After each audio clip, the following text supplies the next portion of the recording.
Welcome to the Realm. I'm Scott Schemmel from Sports Realm, here with my co-hosts Severin Mull and Max DeCoux, and we are back with another NBA video.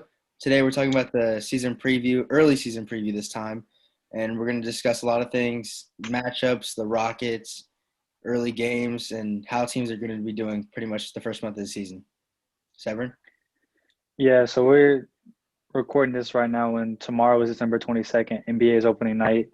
Coming off of a very short off season, it's very rare we see such a short turnaround time, but hopefully the players will be able to adapt, stay healthy after a brutal bubble and all this is going on with the coronavirus.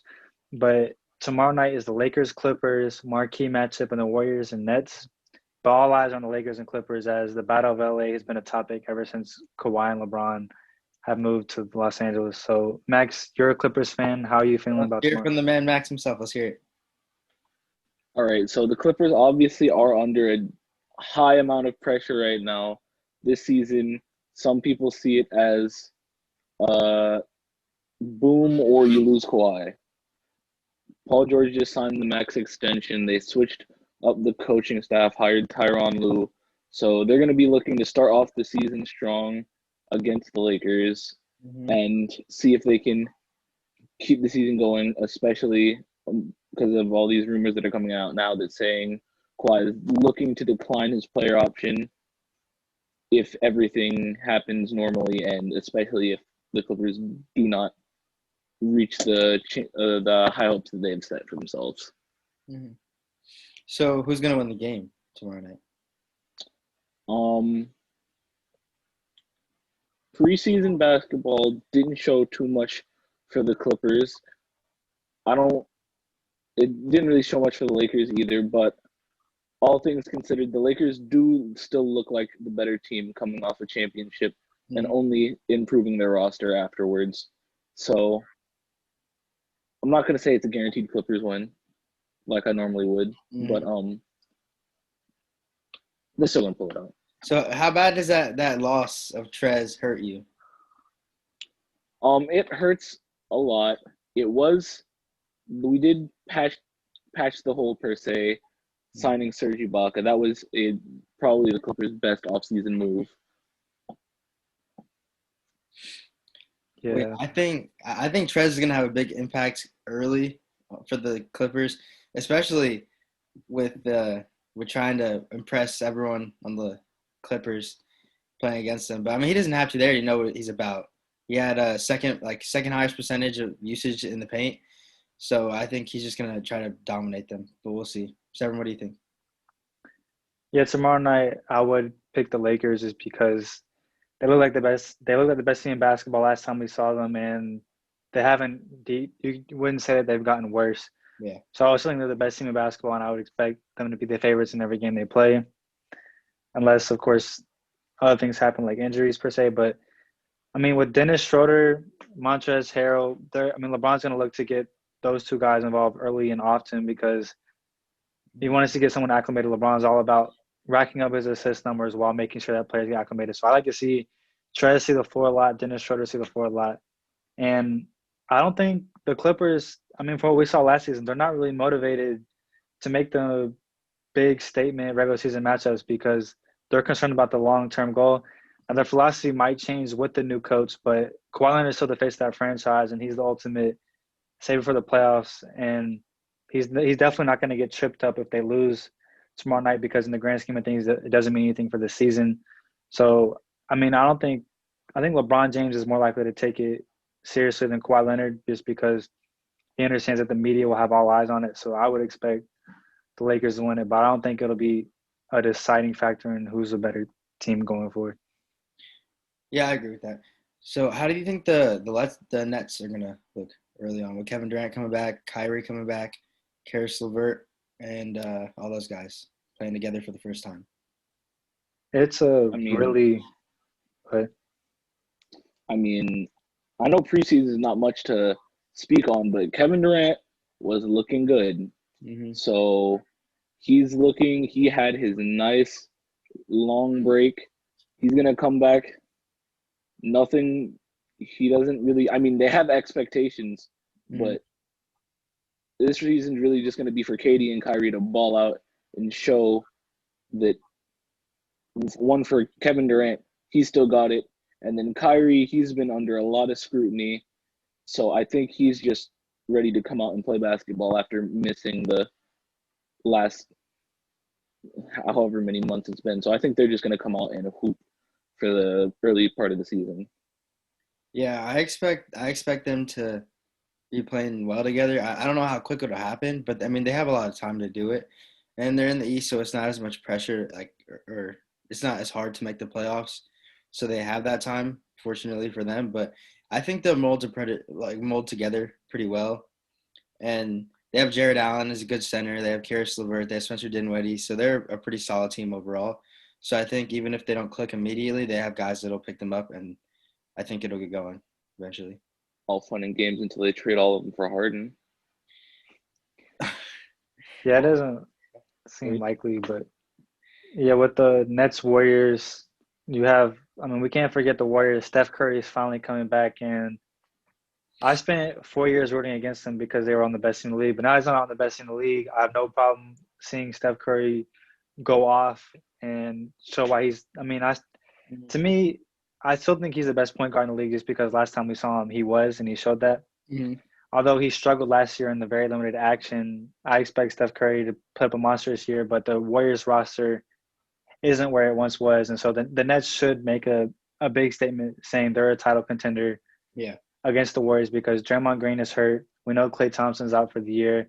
And it's going to be Steph Curry's the main storyline heading in for the Warriors. And then James Wiseman, number 2 overall pick in the draft, someone that's very talented, physically gifted. Yeah. I'm excited to see him play too, but I don't expect the Warriors to be able to eke out a victory. It's still very possible because there is talent on that roster. It's just a regular season game, but KD looks legit, and Kyrie Irving he wants to show that he's the best point guard in the league too. So it's going to be a fun matchup. I think the Nets are definitely going to be the favorites. Yeah, I'm kind of excited to see that Jared Allen and James Wiseman.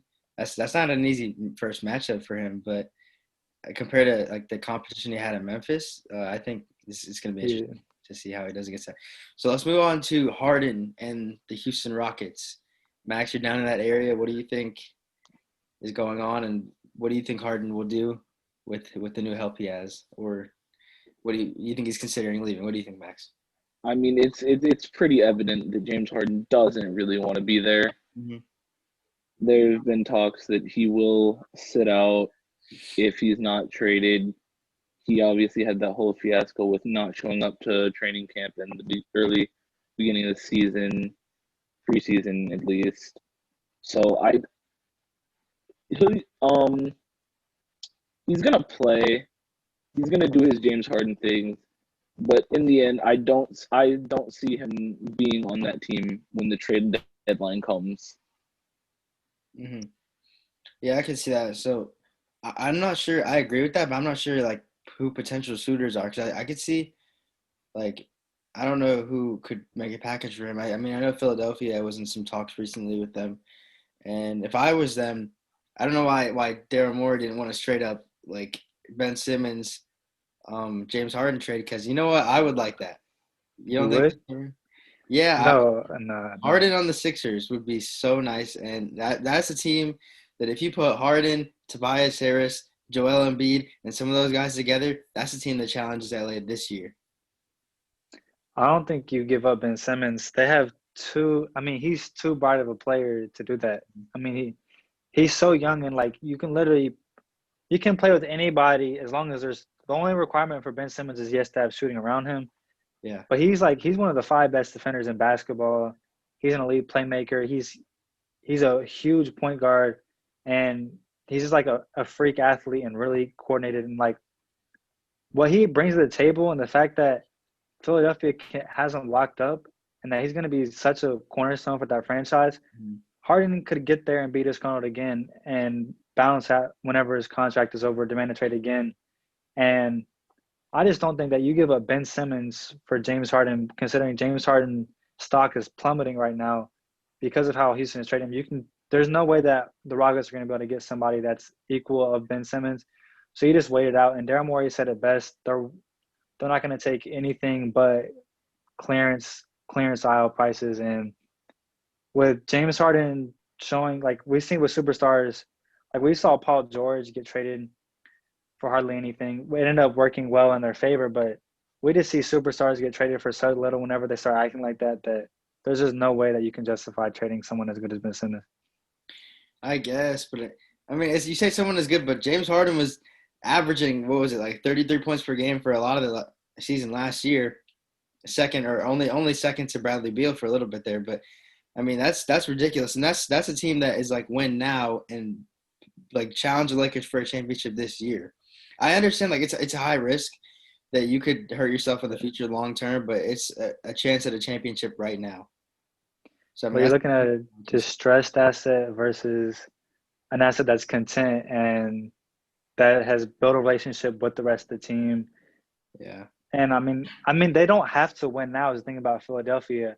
They talked about how they want to see Simmons and Embiid and how they play out with the new coaching staff, with Doc Rivers coming in and seeing how he can try to make that work. You have two really talented young pieces, and you're still going to have opportunities to be able to build around them. With James Harden, you don't know if you're going to have further opportunities to build around that because Harden has a huge contract and he might be wanting out soon. So, I mean, I get what you're saying. James Harden, if I was playing 2K, I might do that trade trying to win a championship right now. But in reality, Harden's distressed and his like price and his stock is just only going to go down from here. Yeah, I guess. So let's talk about the Charlotte Hornets and specifically LaMelo Ball. You see him every single time you check your phone. You see Bleacher Report. You see ESPN. Everything. You just see him at the top of it saying LaMelo Ball with the amazing pass, or he made some threes, or this and that, and whatever the case may be. What do you guys think about him this year? Is it real, or what do you think? Rookie of the year type stuff, or no? I do want to say, I mean, in terms of betting odds, he is technically the favorite to win Rookie of the Year. But I also want to say, in my eyes, he is the favorite to win Rookie of the Year with all of the media hype behind him and his talent.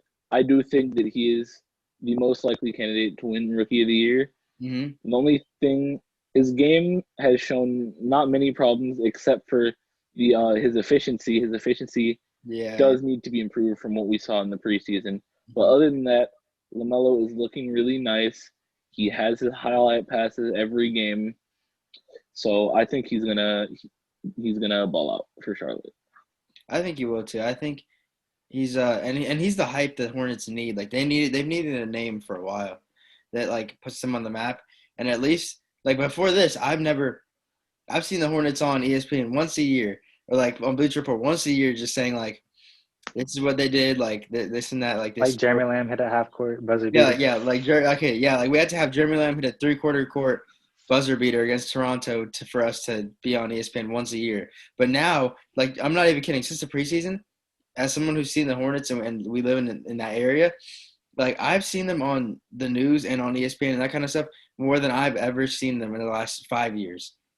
After 4 weeks of preseason, not even regular season, Yeah. 4 weeks of preseason because of his name. So I think even just to start with that, just to get some hype around the team and for them to know that they're being watched, I mean that's got to like improve their spirits a little bit. Just like even for Miles Bridges, PJ Washington, those kind of guys.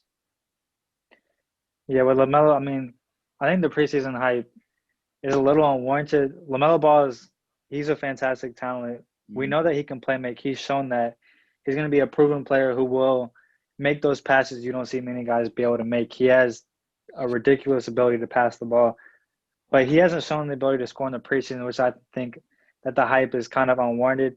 But I Well, mean, he's such a big social media star that I mean, I think preseason obviously isn't indicative of how good of a player is, mhm. but to me, preseason didn't show that he's great. It just shows that he's flashy. But as he gets into the system, he's really going to have to, you know, find a way to score effectively because as a lead guard in this league, that's something that you have to do unless you're an elite defender, which he won't be out the gate. So I think he has to figure out ways to score off the pick and roll and be able to find his own shot more. But if he can do that early on, he'll win Rookie of the Year. But to me, it just takes on how long his growing pain as a scorer will take with his ability to score at somewhat an efficient level. Mm-hmm. Okay, so let's move on to our last topic of the day. Who do you guys think will be the early lead, or who will take the early lead in the MVP race? Luca Doncic, exact same as last year. He's gonna come out the gates hot.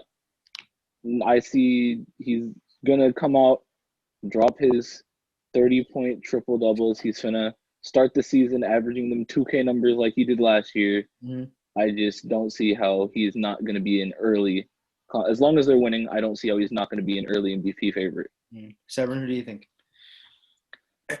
Yeah, I mean, the last 2 years, Giannis has won MVP, but I've said it before here, the fact that he hasn't won a championship, the odds of him three-peating as an MVP without a championship ring is very low. So although the media might hype him up early on, he'll put up huge numbers. I think the media is looking for any opportunity to give it to anybody else.